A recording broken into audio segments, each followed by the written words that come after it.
darreres recordes que hagis pogut tenir pel fet de la dona? Bé, érem dues dones només a l'equip de govern i el resto eren amos. I nosaltres havíem de fer... No mos podíem equivocar. Si un d'ells no feia res, mai se li demanava comptes. En canvi, a les dones sempre havien d'anar demostrant que servíem.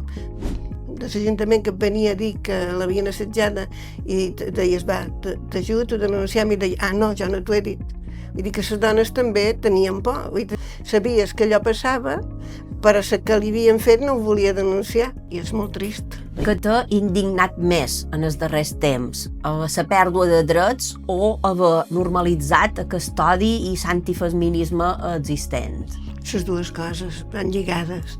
Jo veure que, per exemple, totes les millores socials que havien aconseguit, totes les lluites a nivell de millores de sobrer i de la feina i tot això, veure que ara s'estan perdent, jo m'indigna molt, vull dir, van ser lluites molt fortes i ara l'altre dia llegia que a Balears 66.000 hores extres no es paguen. Són moltes hores. Quan nosaltres vam lluitar moltíssim i vam aconseguir que la dona inclús cobrava l'hora extra més cara que som. Ara ni la cobren. Si no recordam a la gent jove que tot el que tenim mos ho han suat i han estat moltes lluites, mos ho perdrem. Els joves es pensen que tot ha estat així sempre. Jo recordo que una pilota que feia feina ja me deia que el feminisme era una invenció que no feia cap altra.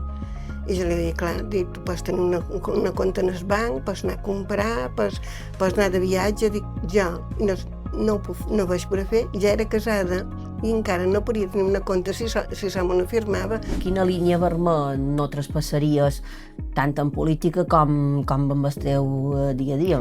Com a dona no es portaria la violència, vull dir, de cap manera. Vull dir que la violència contra la dona i contra qualsevol persona penso que és la línia vermella més forta per jo. I com a política jo penso que és honradesa. Vull dir, és de ser honrat. Si no vas a la política a servir, no hi vagis.